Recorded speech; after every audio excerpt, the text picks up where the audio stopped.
story, really, an interesting topic to talk about. I listened to a lady a few days ago, and she talked about her career journey, how she had studied, the work that she was doing. And one of the statements she mentioned was, the things that I have done have given me purpose. I feel I am fulfilled because of the work that I do. And it brought me thinking, in our career paths, the things that we do on a daily, do they give us purpose? Are they the things that define us? Are they the things that give us who we are? Or is the purpose that we have in our lives, the reason as to why God created us, is that the reason as to why we live? Are we the ones who give the things that we do purpose or value? Or are the things that we do the ones that identify us, give us purpose, and give us reason for living? I have wonderful guests here today, and I want them to give their own views, their own ideas on that statement. And I have a quote. It says, "The purpose of life is a life of purpose." The purpose of life is a life of purpose. Sunshine, what do you think? Say it again. The purpose of life is a life of purpose. My question to us today is, the things that we do or the careers that we have chosen, are they the ones that give us purposeful meaning, purposeful life? Or do we as individuals have a life of purpose that we in turn give to the things that we do? All right. For me, it's more about me giving purpose to the work of my hands. My career does not define me. I can identify with it, but it's not my identity. A simpler way maybe to speak to it is to say, like, for example, in this cup is tea. I could possibly have tea in any other kind of vessel. So purpose for me is what is within. If it's still tea, even in a glass, even if I was to partake of it with a straw, it would still be tea. But for me to have it in this cup is about me enhancing my experience with having that tea. So the career path for me is a vessel from which you have chosen to be poured out.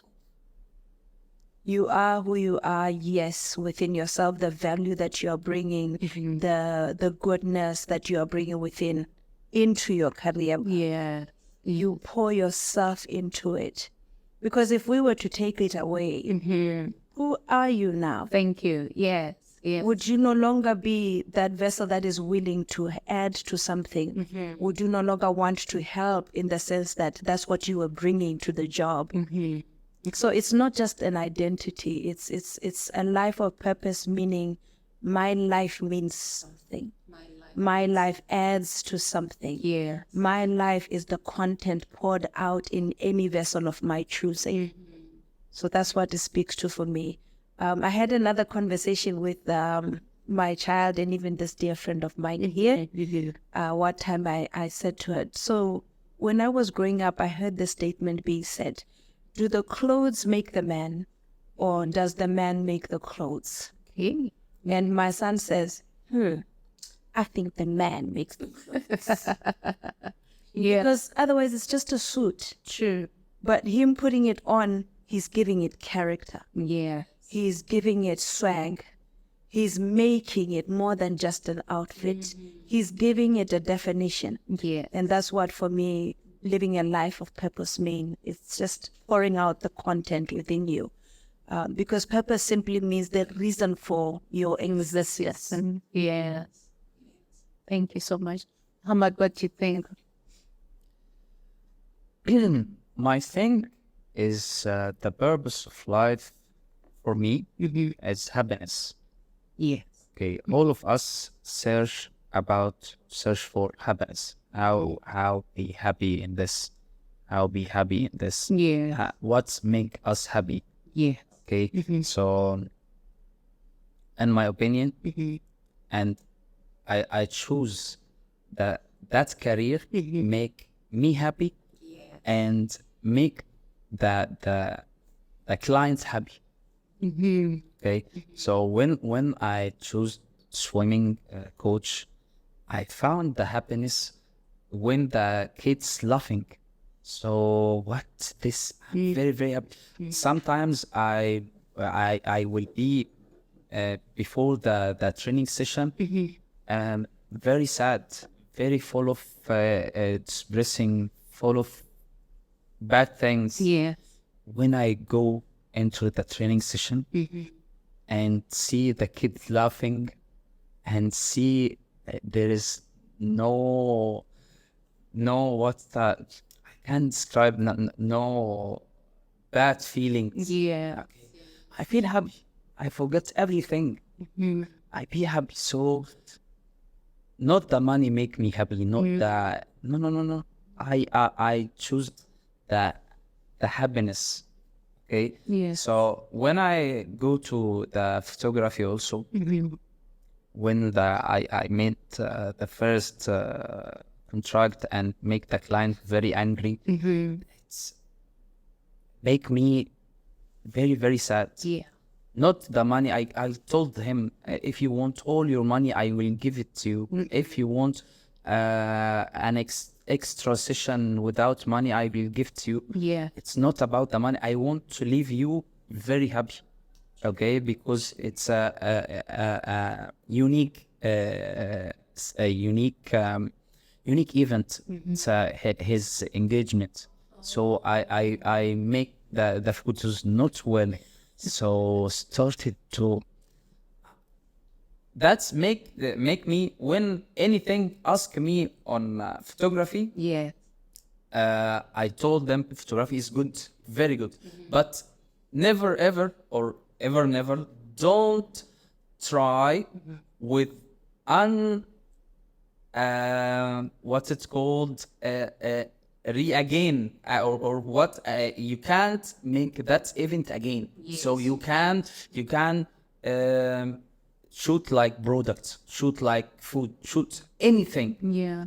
Don't try to be in wedding or engagement, that event.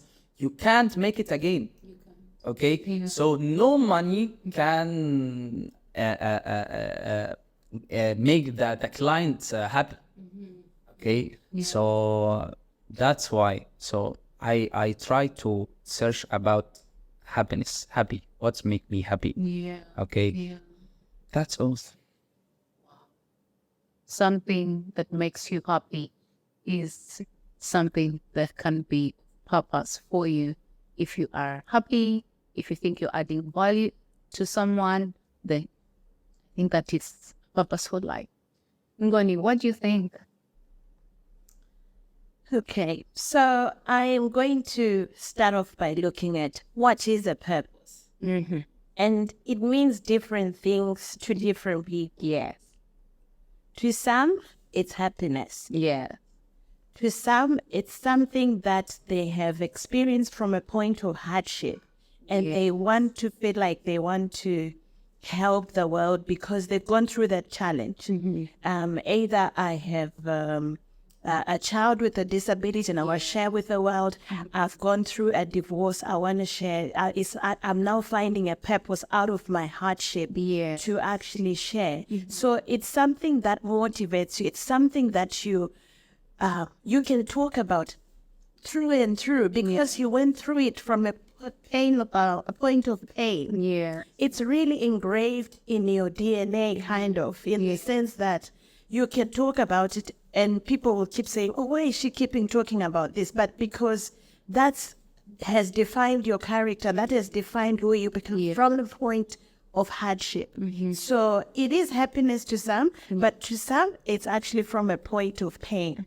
I'm passionate about teaching kids how to choose career because I failed to choose my own career. You can actually make that a purpose. That's true. I want to educate the world to know about IT. I can make it a purpose. I want to plant as many trees as I can. I want to make that as a purpose. And in the Bible, God says a purpose is actually something that glorifies God. So anything that we do that actually promotes the superhuman being that is up there, it's something that, because the world, I think, if I understand the human nature, what Muhammad pointed to, happiness, the human nature, for them to thrive, they need happiness, they need good health, they need food, they need shelter, they need all like the basics things that we would. And when they have that, then they feel complete. However, I would say for myself, for example, I talked about my career in IT. I chose that career. Does it give me a purpose in life? I could decide to say, yes, it does give me. But when you've gone through the experience, you can actually think, a lot of people were accountants, they are now hairdressers, or they are now people that are making outfits, sewing clothes. Yeah. And I find that a lot of observations from men in my country, for example, when they're getting towards the end of retirement, so they are in these careers working for the longest time in an office for 40 years or so.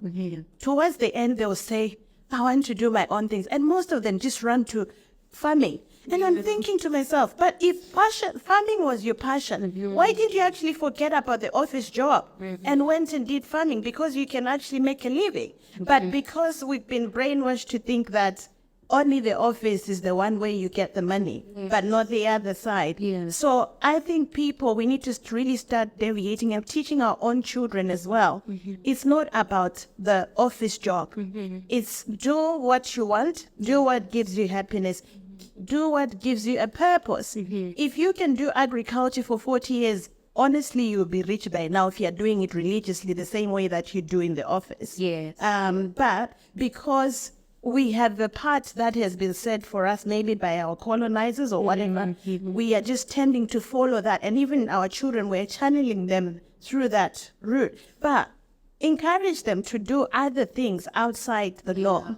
That way they can find their purpose a bit earlier in their life than at retirement when they are 60 and their bones are aching. So that's what I would want to say. Amazing. So I hear all of you say that it's not what we do that actually gives us purpose. It's us who give purpose to the things that we do. Yeah.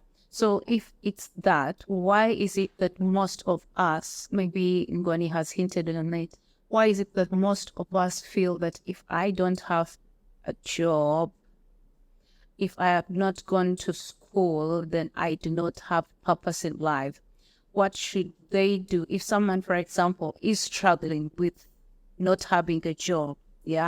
And I think Muhammad's story has caused me to think that, you know what, I really don't have to go be an engineer and follow up, find a job in engineering, or even if he didn't do engineering, maybe you did IT. I really don't have to go and do IT, especially if I'm passionate about something. The angle that Muhammad has brought it up is I can start up something. Correct.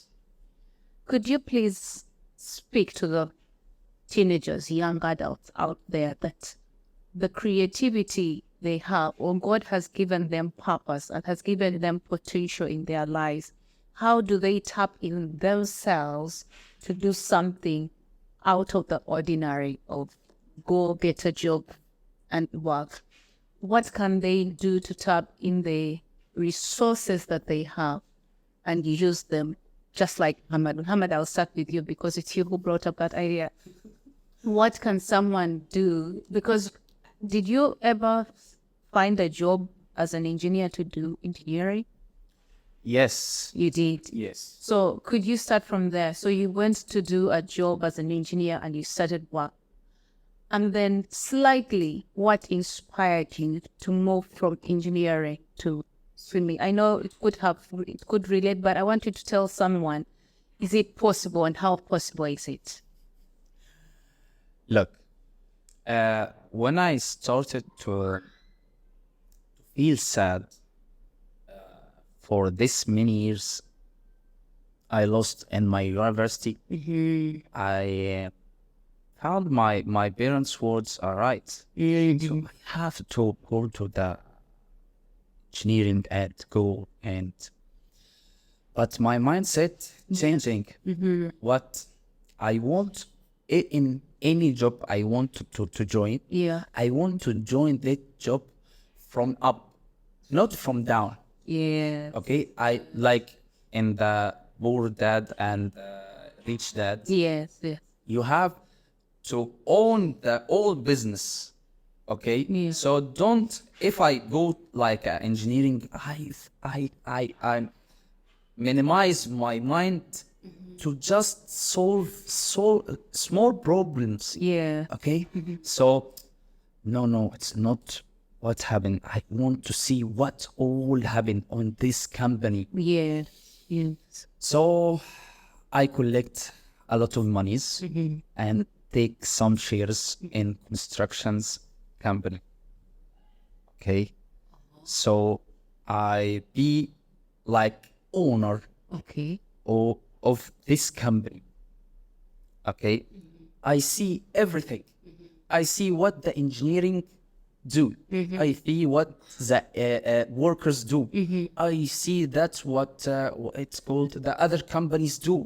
If we have a cooperation contract or like that, something like this, so I go from up, Yeah. see what's happening there. Yeah. Okay, so I think I spent 1 year, but all this companies in constructions and here in Egypt work with the category B or C or something, sometimes with government or the all this their monies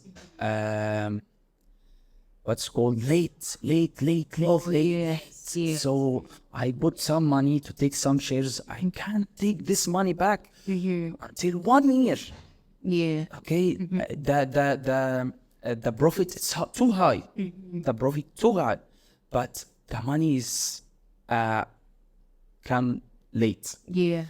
So I took to myself, I can't do anything.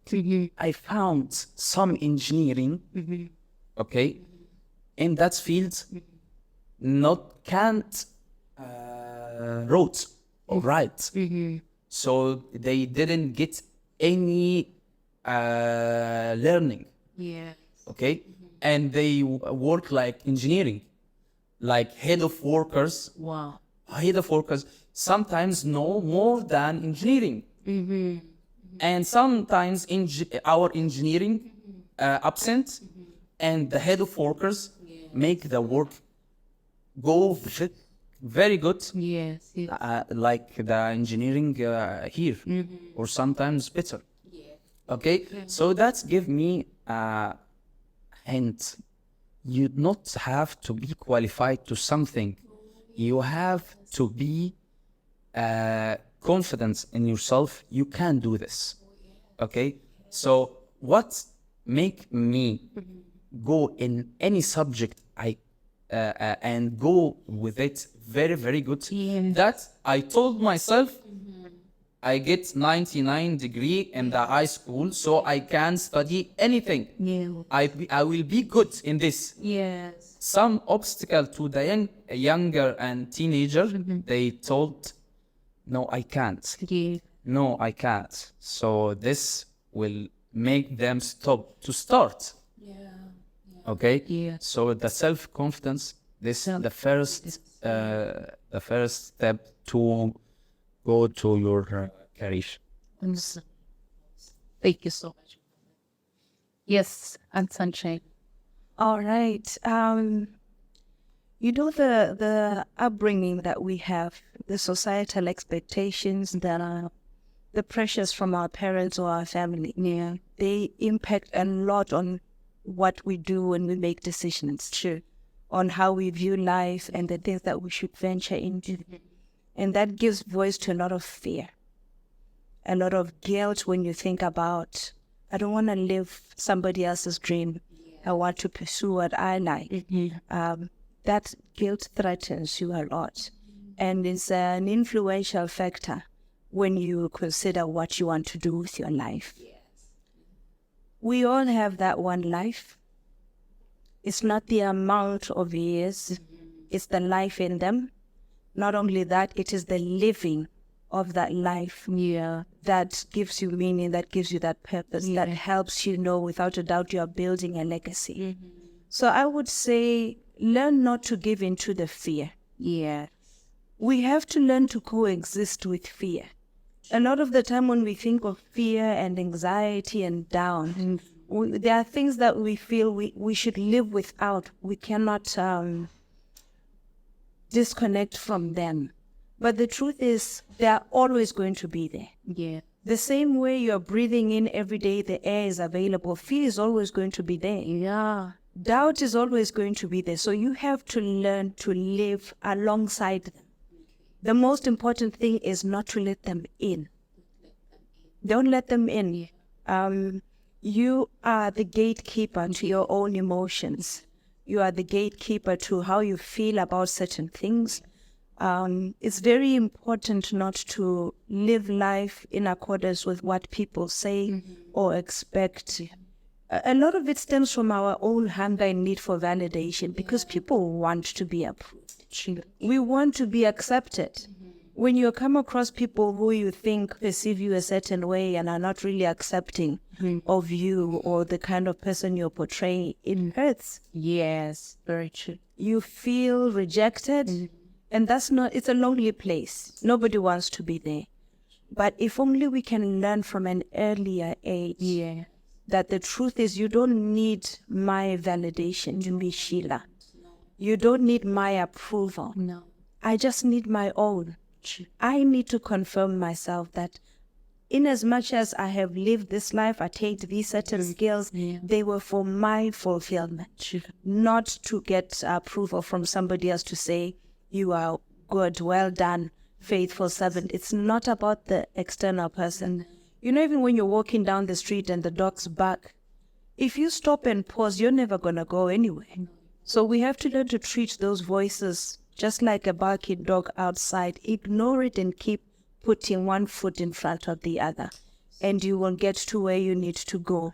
Outside of seeking another man's approval, you are the only approval that you seek. So, in 1 minute, what would you say? Okay, for me, I would say connect with the right people at the right time. Yes. And I think that's one thing that maybe for myself, growing up, I think I told you about, I think in a previous video, I told you about family guiding you in terms of what you do. But I think there could even be more things that can be done. Today, the world internet is there. Google, find a conference to take your child if you're a parent. Take the child if they've got interest in football. Have you been to the other football to just see how the successful children are doing? Do you know what they had to do, that type of a thing, to support their passion? Yes, they will have the basics in terms of, I don't know whether it's a degree or just GCSEs, they will have that. But if they have a passion in, let's say, dancing, are you taking them to a dance club as a hobby? Or you are pushing them to go and do something else because you as a parent, you wanted your child to do that. So I think as parents, let's identify that, connect with the right people and the right type. There's so much information out there. So let's use it to our advantage. Social media as well, check what people are doing. And just support each other to be able to live a fulfilled life and get help if you're struggling. There are people that are trained to help. Hey, Can I just say one more yes, thing? please. I would urge everyone out there to refuse to live the life of their dreams only in their dreams. Refuse to live the life of your dream in your dreams. Is that what you say? Yes.